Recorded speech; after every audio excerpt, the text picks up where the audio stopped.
How old are you, Bailey? 23 years of age. What drove you to make the decision to go and start your own business at such a young age? Bad business owners often say the grass isn't always greener, and it's probably true. But when it's pretty brown on your side, it doesn't take much to be a little greener. Exactly right. Rely on your team to help where you can. But at the end of the day, you're the rainmaker. I'm the rainmaker. If I didn't turn up day one, none of this would have happened. What I would like to know, I'm sure a lot of people, is what sort of numbers were you doing commission-wise, and when you thought, I'm going to go out on my own now? So you've mastered the market, but now you want to start winning for yourself. I'm Daniel Lee. Some know me as real estate's funny guy, but in the Get Keen podcast, we get down to business and explore what gets people really keen, how to get the most out of your real estate career, how to build a successful business and live the best life for yourself and your family. We'll uncover how to be hugely successful in real estate, setting you up to get keen and make the next big move in your life. All right, let's get ready to rock and roll. Do I have a treat for you today? Ladies and gentlemen, it's time to get keen, baby. Yeah. And on the episode today, you wouldn't believe this guy. Oh my goodness, has he got a good story. Bailey Sims is sitting in the chair across from me. Bailey is the youngest real estate business owner in Australia. Unverified, but I've had a look. Right. I couldn't find anyone else younger than you. How old are you, Bailey? 23 years of age. 23, and he was 22 a few weeks ago. He was 22 when he started and now running and owning his own real estate agency. That is huge, mate. Round of applause from you and everyone listening. Thank you. I love that from you. Mate, that's quite an achievement for a young man. Thank you. See, I don't see myself as that young person, though. I don't see myself as that with what I've sort of been through in my times. And yes, it's a short period of time, but to me, I've got a long way to go before I get to the point where I think I'm going to be satisfied. And yeah, this is just phase one. I've said that from the beginning. Mate. Of course you do. You are just the young entrepreneur in the making. The mold is right there. I can see your future. It's going to be massive. Mate, I wouldn't have even had the balls to do what you're doing right now. I got into real estate at the same age as you, but I started as a sales associate before I became an agent, and then I started my own business at 31. You're already a business owner at 23. What a risk and a terrifying and fearless thing to do at such a young age. Thank you. What drove you to make the decision to go and start your own business at such a young age? I mean, if you separate the two, starting your own business versus the age, it was my circumstance. Nothing to do with my age. It's the situation that I was in. And for me, opening Pine Property Partners and what we've built, there were probably three main reasons to how we wound up doing it. One is circumstantial. We had to look at the options on our table and what we were up to and where's next. Mainly, though, I wanted to grow. And I had limitations professionally and personally of getting to the points that I wanted to reach and doing the things that I wanted to do. Touching on that personal note too, that is a very big thing for me. I have a daughter. My daughter's 3.5 years old. I'm the role model to her. And if I'm coming home at night, being the guy who just complains about the situation that I was in and not doing anything about it, I'm not setting an example for how I want her to be raised. And I wanted to know that if you want to do something, all you have to do is put your mind to it and do it. Everything else is just a barrier that you can get through. And I think on a personal level, I wanted her to see that from her dad, not just the guy who complains and puts up with it. I want her to know anything you want to do. Put your mind to it, you can do it. And that's, mixture of the two, growth and being a role model. Mate, those are super inspirational words. And, I resonate with all of that so much. But most people don't even, come to these epiphanies until later on in their life when they've, slugged it out in some shitty job for years or been in some terrible situation for so long and just never actually owned up to their own situation and said, this is not for me. There's something better for me out there, and I've got to just go and make a change and get it done. Exactly right. So what was your situation before? Can you elaborate a little bit? 100%. So we worked, because it's not just me, keep in mind. And a lot of the successes that I've come to, I am a face of the operation, and I don't have anything without my support team. Behind the scenes, my partner, my guys within the office, everybody plays their role. So yeah, let's not forget that there are people, of course, mate, propping me up as well. It's all about the team and the people, but you've got to you're the leader, and you bring these people together. Exactly right.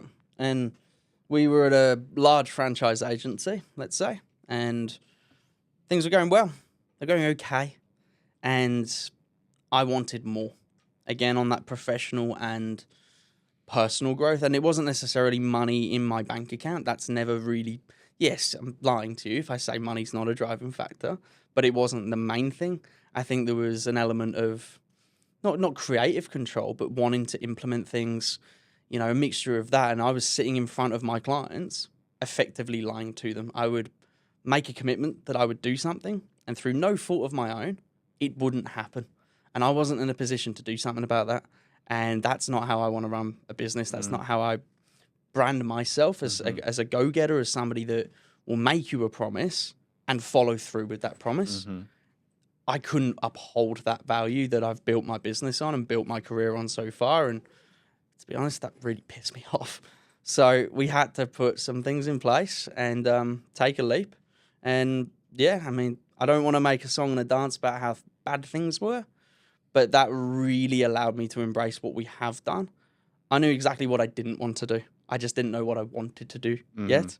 And here we are, 8 months in, and we're kicking some goals. And yeah, kicking some goals, mate. You are taking over that town. Slowly but surely. As one of my, most, how can I put it? The future that I see for your business is so huge. Like, I work with a lot of different plum partners, a lot of agents that are on board with, plum partners to assist them in doing this.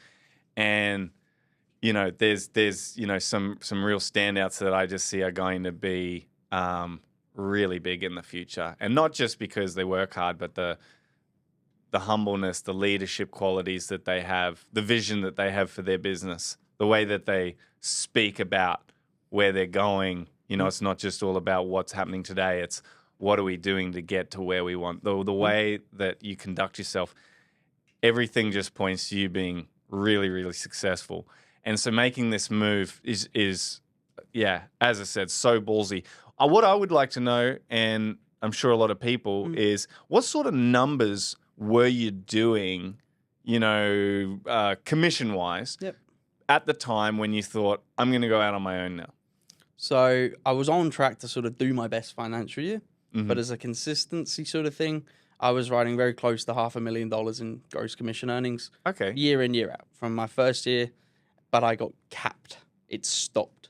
There wasn't enough hours in the day to do what I wanted to do, as effective as I wanted to do it either. And it got to a point where how can you sit there in front of one of your clients, you win their business, you promise them the world. I don't want to deliver an atlas. I want to come through with things. And at the end of the day, if I'm juggling 50 other things, I'm not doing right by them. And that's the premise that they wanted to work with me on. And you run out of time in the day, and it's not right to your clients. It's not right to myself. It's not right to my family. So we realized we'd hit a cap. And I think with our previous employment, in Australia, I think they call it tall poppy syndrome. And I think it's sort of do as well as you can, but not better than us. Yeah. And I think when you're not in an environment where people are genuinely invested in your growth, it's cool for the name of it. Yeah, he's going to grow, he's going to do this.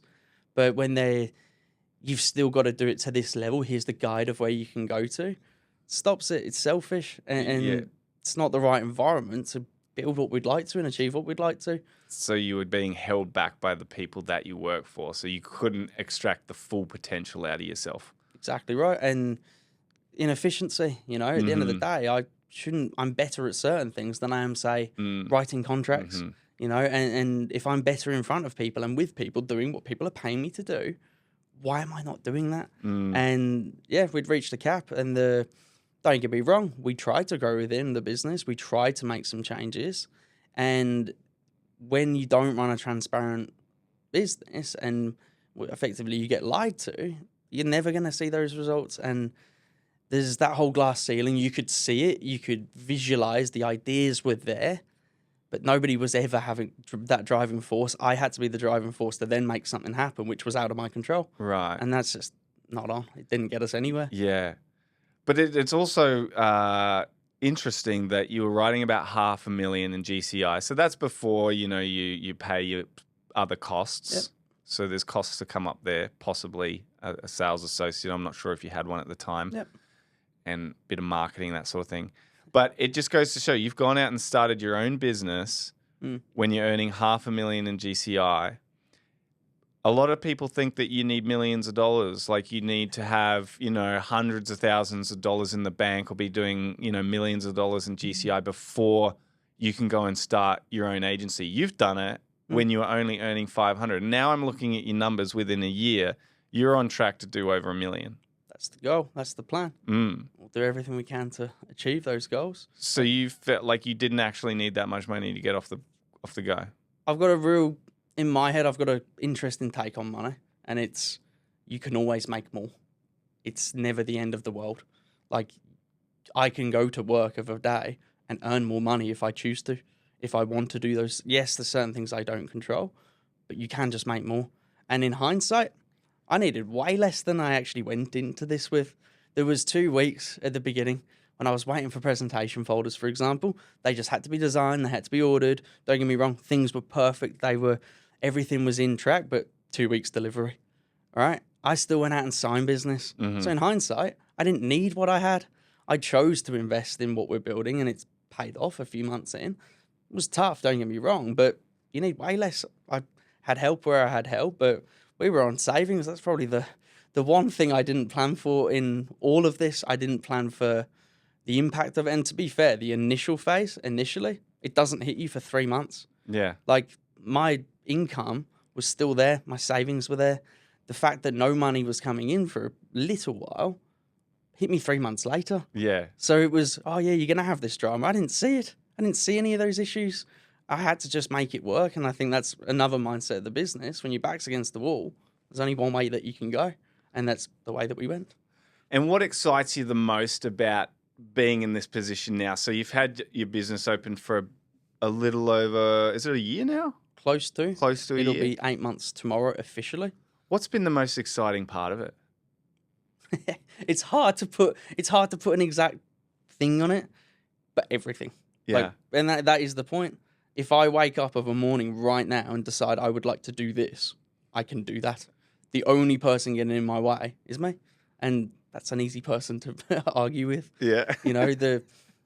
On a personal level, I got a lot more freedom and a lot more, I suppose the things, freedom as in, I still work a lot. I do the hours because we're at an initial phase of opening a business, but it's on my terms. And it's not that I've control issues, anything like that, but it's more, if I say I'm going to do something, I can follow through with it. It's up to me. I've got to dabble a bit into leadership and running a team more than just an associate. I had an associate at my previous agency, funded by myself, and Xander, he's a real good young lad. Next month he'll become his own agent, and legend. That is a couple of years in the making, but he's got his first listing now, and his first photo shoot's actually today. Unreal. And I hope that I can make it back there with him today. But yeah, having to, like, my goal for the business was never my name on the door. That's not something that interested me per se. Circumstances led us to the situation that we're in, but being able to dabble into this leadership rather than just your PA, rather than just telling somebody what to do, getting to run a team, a vision, a guide for my partner who runs, she's going to kill me for calling her my partner, my fiance, getting, seeing her visions that she wanted to do within property management start to happen. And I mean, what right now, if you ask me today, bullet to my head, Bailey, what is the most exciting thing that you get to do? It's my people. Mitch is about to buy his first house. And 6 months ago, that was a complete pipe dream. Yeah. Complete and utter. Mitch, one of my sales guys, nobody believed in him to become an agent, and he was held back. I can tell you, he can do the work. He's very good at what he does. He puts the effort in. And 6 months of doing that in the right environment, and he will buy his first home. And that, to me, is the most exciting thing that I can do, because it's the idea that I had, what I wanted to do. I did the same thing. I bought my first home at, 19? And I want to be able to share that with other people, because it's not that hard.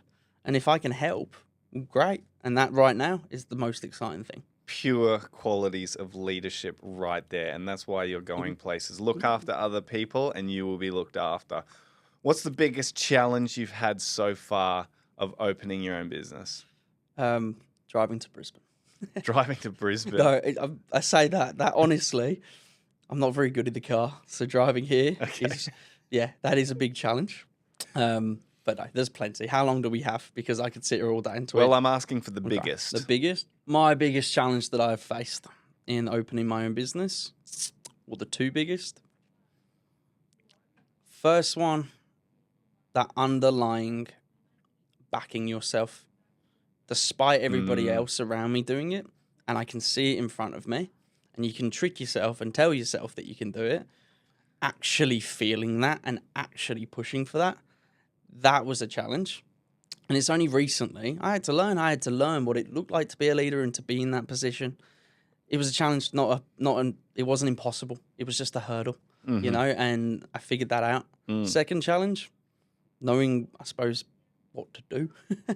There's no set regime. Yeah. But again, you put yourself in the right people, in the right environment, and like magic, everything seems to fall into place. It's like magic, right? Yeah. I remember talking to you. We were talking probably maybe 9 months out from you. Even longer? Probably even longer. Maybe 12 months from you actually launching. And I remember those final 3 months where you were just so fed up with where you were and you just wanted to change. And I was on the other end of the phone saying, mate, you're telling, like, the writing's on the wall. You need to do this. And you knew you needed to do it. But it still took you, like, maybe another month just to figure out that, yeah, I can do this. Exactly. You're right. And so the challenge there of making that move, it was all in your head. Because what was it like when you actually pulled the trigger, you know, came on board with Plum Partners, launched your own business? What was it actually like? What was that like compared to the fear that you had? Fear from the day that we sort of left our previous work to the day we launched. The initial 48 hours was stressful. There's no getting around that. Not because the task was stressful. It was all just so new. Sitting down with people at realestate.com when I previously hadn't had to deal with that, you know, those stresses vanished within 48 hours because you just get used to it. And then, honestly, the things that I worried about, again, like I mentioned with the finances, hit me 3 months later. And I was in a much better position to deal with that. And yeah, I think what's changed and the scariness and the worry and the anxiety, that hasn't actually changed. Those issues still exist. They're still there, but I've changed. Like, if this makes any kind of sense, they're scary things to do what I've done, launch your own business, all of this. They're scary to sign your first commercial lease. All of these things are scary, but I'm no longer scared. And I think being able to separate the two has allowed me to sort of go, it is what it is, crack on. Yeah. And that's, it's the same fear and anxiety that you even have as an agent. It's true. If you're an agent and you're having a bad couple of weeks and you haven't listed anything, you get a bit fearful. Oh God, you know, when's my next listing coming? Am I going to be really slow in the next 6 months? It's the same sort of anxiety, you know. Exactly right. And as a business owner, you're dead right. Like, you're pretty much always living with, like, this little voice in your head going, it could all crash. Yeah, constantly. You know? Right. Maybe it's going to be a bad year and you're going to lose it. You know, I still get a little bit anxious and worried, but you just realize that unless you're just really bad at business or you just don't show up for yourself, I don't see how it can really fail. Unless you make really bad decisions, you don't show up, you treat people badly. Like, they're the things why businesses fail, in my opinion. If you show up every day to your business, you do a great job, you look after your clients, you look after your people, I almost can't see how it can fail. It's a pretty simple strategy. Isn't it? It's a winning formula that is that easy. What have you learned that about yourself and about business that you didn't know before when you went into it? Again, how long do we? So much. What I thought I knew before was to hear. Now it's, I've learned so much more, but it's like I've opened this whole new universe of things and a lot that I pulled on from what I already knew. And biggest learnings, if I can try and keep it nice, the ability and for me to delegate, that was a big thing. I had to do a lot myself, and because of that, I wanted things done a certain way, and the learning to rely on the people around me. It's a big one. It's a big one. Relinquishing the control and realizing that if you got great people, just let them do it. Exactly. Let them do it for you. We were all sat around my dining room table, literally day one of the business in my little townhouse in Landsborough, and we're still mid renovation, so things are up in the air. But we're all sat there, and I said from the very beginning, we're all cogs, all of us. Even my partner's my business partner, my fiance, but my sales guys are the most loyal people that I have met, and they're all cogs that get this clock running. Without one of us, it stops. My role is just the big cog, if you like, and I've worked to get to this point. And to be fair, it is that simple. You get the right people. I trust them in every element of my life. I trust them with my daughter. I trust them. Xander's done a fair bit of babysitting in my time, to help me, so I could then go win the business and so on and so forth. And if I can rely on these people for that, I need to back them and build them and rely on them for my entire my business. It's a cooperative, and I think, learning to be okay with that, learning to be okay that it's not okay. That's okay. Keep saying okay, but it's all right. It's not the end of the world. Like, I think you inspired me a lot on that. You make a lot of the big things in your life in the uncomfortable. And it was literally an Instagram story I did a few weeks ago, and it was just, I go out of my way to get uncomfortable, because that's where the magic happens. You're right. If I look at my life and I go, when have things changed? It's in a short period of time, but it's all the good has come from the times where I was a bit nervous, a bit terrified, all of these different little things. Definitely. So learning to rely on others, learning to be slowed down where I need to. I've had to take on a lot of personal advice in the way of stopping, taking time for myself, because I was on a path to burn out. Mm-hmm. I like what I do. I love it. Like, I get to go and sell houses that are looking at the Glasshouse Mountains. Like, I'm not laying concrete. It's an easy job to love, and I enjoy everything that comes with it. Being able to, be okay with, I've got a plan in my head. It's not going to plan. That's okay. Because how are you going to pivot? How are you going to learn? It's not the end of days. Yeah.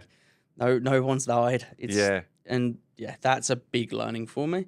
Being okay with that, and on the slowing down point, taking time for myself, because I'm at the helm of this operation, and if I'm not okay, I can't expect everybody else to be okay. For sure. And lots of changes personally, but have only benefited me. They're touching on the biggest challenges. I don't have enough time in the day. That's one of my biggest challenges. I want to do more. I want to stay later, but I can't be the dad that I want to be if I'm at work until 9 o'clock every night. That's not an example to set. And one of the big things I had changed is I joined the 5 a.m. club, and I kid you not, my life has gone like this since I did that. Nice. I got more control over my day, things don't stress me out as much. I'm not running out as time because I'm able to plan my day.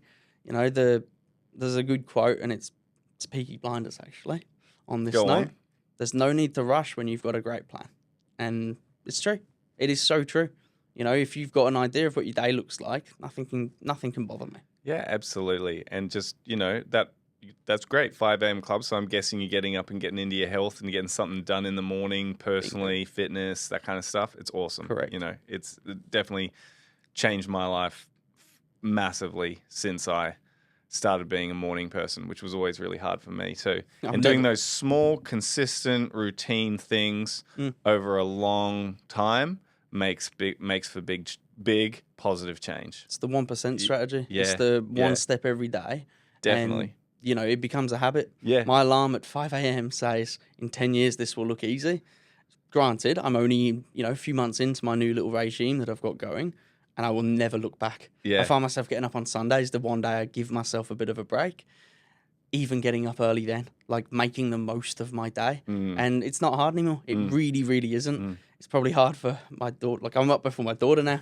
It's hard for Ish, my fiance, because I'm out. I go to the gym now with the whole team. Like, we were all there in the morning. We've got the same collective mindset. And since then, all of our lives have improved since we made those small changes, and can't look back. That's awesome. So, mate, how about some advice for agents out there who might be in a position where they're doing okay where they're at, but they're, kind of feeling like you did before you went out on your own, limited in the office that they're in, limited in their abilities to be able to perform at their best, maybe a drive deep down to be a leader and have something of their own. Yep.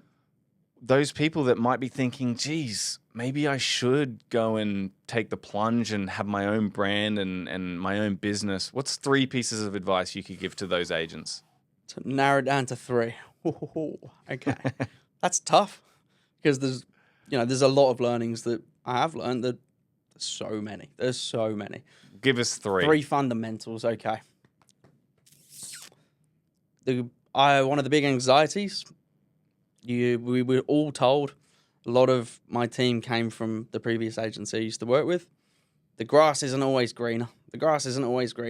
Commission splits, arguments over that. We provide value. Like, no, the grass is greener where you water it. That is that simple. If you put the effort in, you will get the result. Don't rely on anyone else for it. Rely on your team to help where you can. But at the end of the day, you're the rainmaker. I'm the rainmaker. If I didn't turn up day one, none of this would have happened. And I think having that complete ownership and responsibility, that is something that you need to get on top of, because without it, things wouldn't have worked. And I'll get on top of complete ownership and responsibility. That's one bit of advice. Make sure you're sort of all over that. And that's a thing that, bad business owners often say, just the grass isn't always greener. And it's probably true. It's not always greener. But when it's pretty brown on your side, it doesn't take much to be a little greener. It's true. In other pastures. And as you said, if you're going to be in control of watering that grass, it can get pretty green. Exactly right. And, that's the best analogy that I've found for it, because the more I put into this, the better we seem to do. Like, it's a pretty simple correlation, right?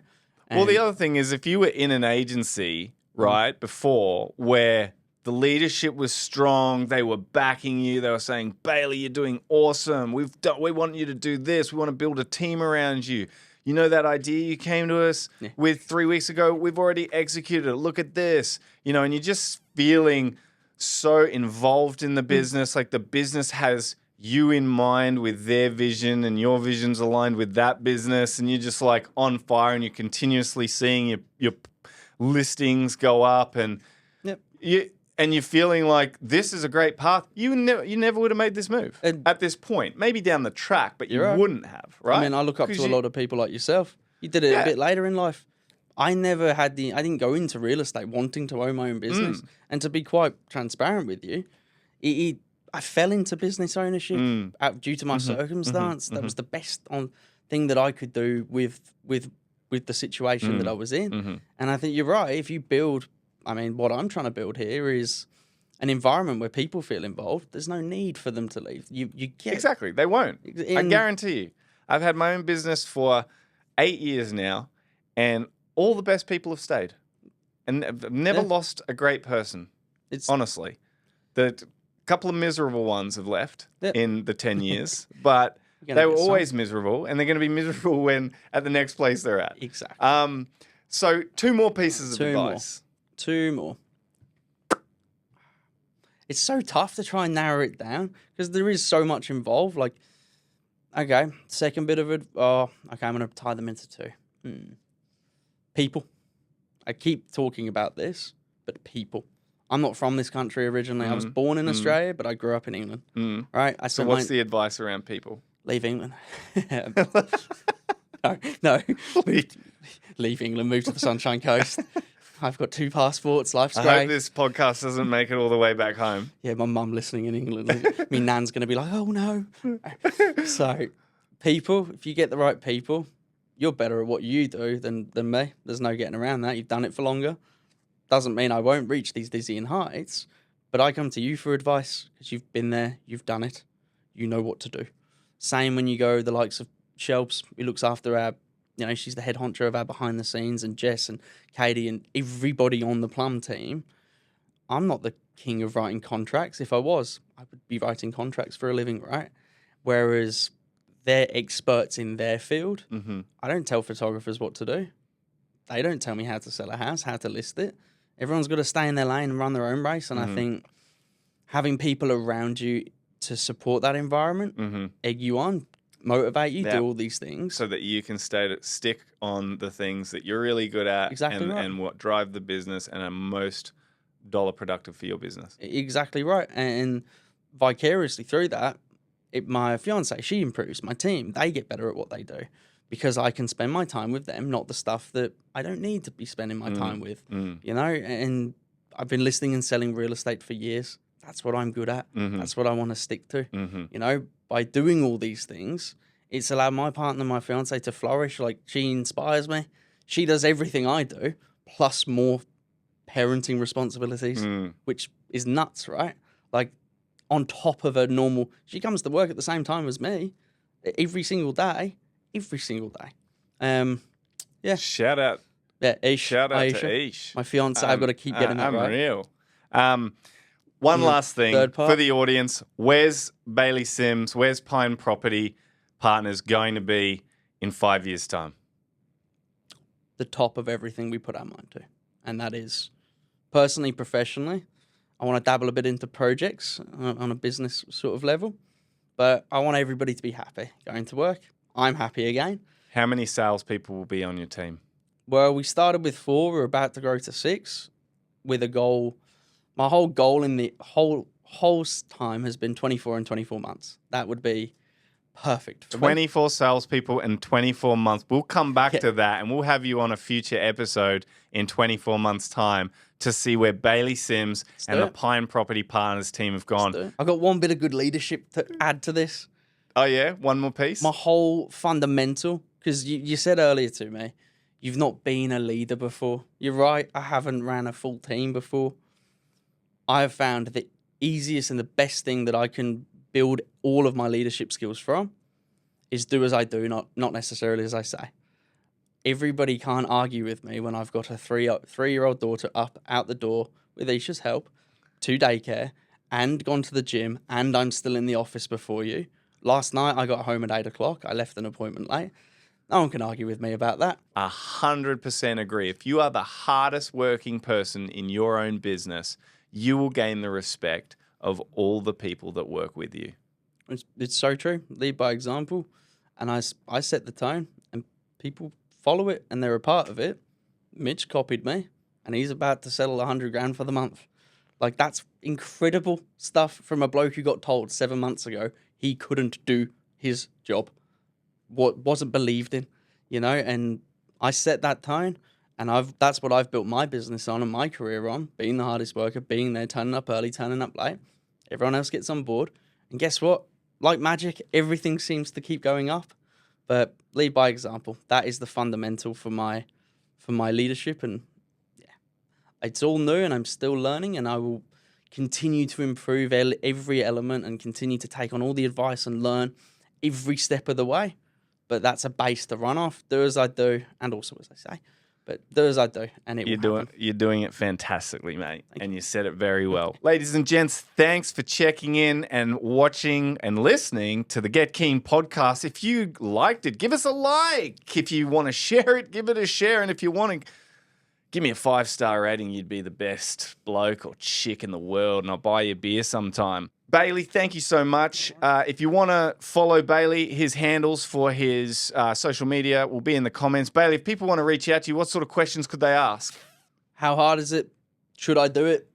Should I open my own business? What scared you? Whatever it is, happy to help. I relied on a lot of other people at the time, and I got a lot of support from others, and it is incredibly valuable. I'm not saying that I'll give you the perfect advice, but if I can shed my side of things as raw as it comes, I'd love to help other people. That's very generous of you. So if you want to ask Bailey a question, reach out to him. Be happy to answer any of that. He's a young man who started his own business at 22. Thanks again for joining, buddy. Thank you for everything. Thank you for tuning into the Get Keen podcast. If today's episode inspired you, please show your support with a 5-star review on Apple Podcasts and Spotify. And make sure you subscribe on your favorite platform too. Don't stop there. Join our community of forward thinkers by connecting with me on social media at Dan_Lee_Plum. I'm looking forward to exploring more strategies and insights with you on your journey to the top. Until next time, keep getting keen.